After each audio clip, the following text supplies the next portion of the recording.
Ma'am आपने ADM के खिलाफ शिकायत की, क्या पूरा मामला है जो उसके आरोप को निराधार बताया? ये 2 हफ्ते पुरानी बात है और मेरा कोई निजी मामला तो था नहीं। यहाँ तक कि मेरे लोकसभा का भी मामला नहीं है।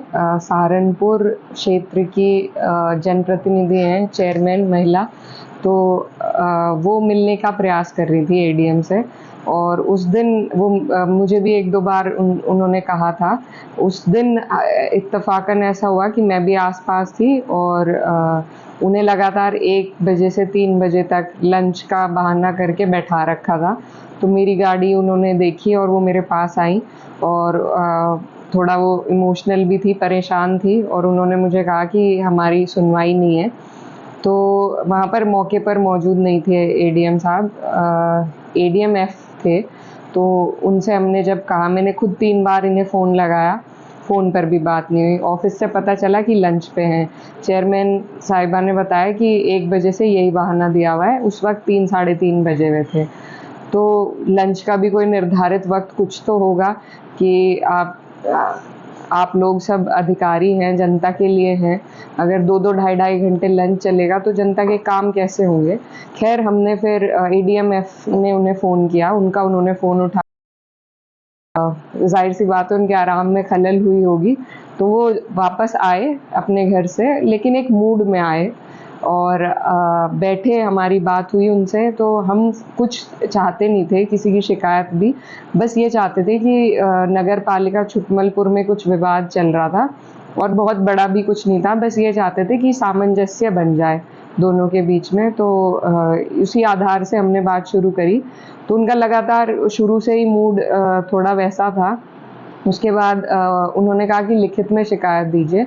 मैंने कहा कि लिखित में शिकायत नहीं देना चाहते हैं, बस ये बात है कि ईओ और चेयरमैन के बीच में कोऑर्डिनेशन बन जाए और उनके माध्यम से बन जाए। इतनी बात होने पर चेयरमैन साहिबा अपना कुछ इशू रखने लगी, वो अपनी बात रखने लगी, जिस पर उन्होंने कहा आप लिखित में दीजिए और जाइए यहाँ से। तो जब इस तरह की बदतमीज़ी हुई तो मैंने हस्तक्षेप किया और मैंने उन्हें कहा कि ये कोई बात करने का तरीका नहीं है। इतना कहने पर भी उनका कोई व्यवहार में बदलाव नहीं आया। बस फिर हम वहाँ से उठ गए और उठ के बाहर आ गए और हमने फिर लिखित रूप से शिकायतें करी, अधिकारियों को अवगत कराया उनके व्यवहार के बारे में।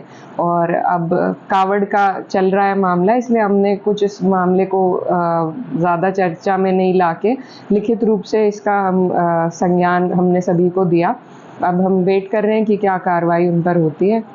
अच्छा, क्या मानता है कि जिस तरीके से आप भी वहाँ मौजूद थी, एक महिला के साथ एक इस तरीके का व्यवहार किया जा रहा है, भाजपा कहती है नारी का सम्मान करेंगे, तो क्या इस तरीके से नारी का सम्मान या नारी का बढ़ावा मिलेगा? जी, बिल्कुल। बहुत देखिए, क्योंकि वो महिला जनप्रतिनिधि थी, इसीलिए मुझे भी एहसास हुआ कि उनके साथ इस तरह का दुर्व्यवहार हो रहा है, तो मैं खुद उनके साथ इसीलिए गई। और बड़े अफ़सोस की बात है कि जैसा भाजपा सरकार बेटी बचाओ, बेटी पढ़ाओ, 33% आरक्षण महिलाओं को देने की बात कर रही है, तो जो मौजूदा जनप्रतिनिधि हैं, जब उनके साथ उत्तर प्रदेश में भाजपा सरकार के अधिकारी इस तरीके से दुर्व्यवहार करेंगे, बेलगाम होकर व्यवहार करेंगे, तो फिर कोई फ़ायदा ही नहीं है। हम कैसे महिलाओं को आगे बढ़ाएँगे? और ये सिर्फ़ एक इंसिडेंट नहीं है, ये तो सभी की लड़ाई है और कई जगह से इसी तरह के विषय उठते हैं। मैं नहीं कहती कि सभी अधिकारी ऐसे हैं, लेकिन और इनकी जो मानसिकता लगी, वो बिल्कुल महिला विरोधी हमें लगी। तो इस समाज में बदलाव भी ज़रूरी है। अधिकारियों को, महिलाओं को सम्मान देना, ख़ासकर देखिए किसी भी महिला से अदब के दायरे में बात करना ज़रूरी है। ये हमारी तहज़ीब है हमारे समाज की। और उसके ऊपर जनप्रतिनिधि, एक सांसद, एक चेयरमैन, तो कुछ प्रोटोकॉल भी होते हैं अधिकारियों के। उन सब का उल्लंघन करते हुए इस तरीके से अगर हमारे साथ व्यवहार हो रहा है, तो बाकी तो किसी की सुनवाई इस सरकार में है ही नहीं। तो सभी अधिकारी इस तरह के नहीं होते, लेकिन जो होते हैं उन पर उचित कार्रवाई हो। और इनकी ये जो जिनके विषय में बात हो रही है, एडीएम ई सहारनपुर, वो शायद पहले ही उनकी नियुक्ति है, तो मुझे लगता है उनकी पर्याप्त ट्रेनिंग भी नहीं हुई है।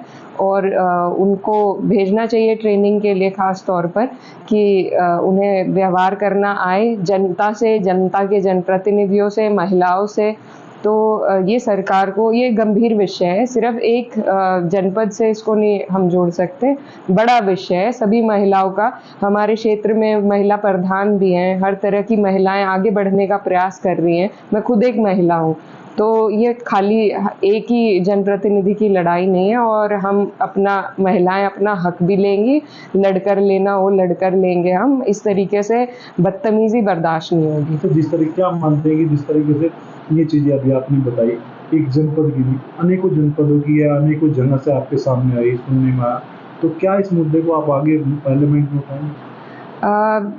देखिए, विषय अभी इनसे संबंधित है, लेकिन चर्चा का विषय है ज़रूर कि एक तरफ जहां हम 33% महिलाओं को लाने की बात कर रहे हैं, तो उसके साथ साथ ये भी सुनिश्चित करना सरकारों का फ़र्ज़ है कि उनकी सुनवाई हो, उनके साथ दुर्व्यवहार ना हो, और इस तरीके से एक प्रोटोकॉल, एक तमीज़ के दायरे में सभी लोग बात करें।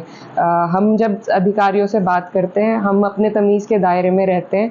उसी दिन हमने सभी को अवगत कराया, और कहीं और किसी मनगढ़ंत, उन्होंने कहा निराधार है, निराधार उन्हीं के खिलाफ क्यों है ये चीज़। लगभग 1 साल मुझे हो गया है अपने पद पर रहते हुए। इससे पहले भी हम लोग जनता के बीच रहते थे, जनता की समस्याओं से लगातार अधिकारियों को अवगत कराते थे। तो और किसी अधिकारी ने क्यों कभी ये बात नहीं कही, या हमने किसी के खिलाफ क्यों कभी ये बात नहीं कही। ऐसा हुआ है, तभी हमने शिकायत भी लिखी है। क्या और कार्रवाई चाहते हैं आप? देखिए, सख्त से सख्त कार्रवाई हो, उन्हें हटाकर उनको बेहतर ट्रेनिंग दी जाए, और उसके बाद ही उनको किसी जनपद में भेजा जाए, क्योंकि आज हमारे साथ हुआ है, कल को किसी और के साथ होगा। आखिर कोई अपनी पर्सनल समस्या लेकर नहीं जाता है अधिकारियों के पास, जनता से।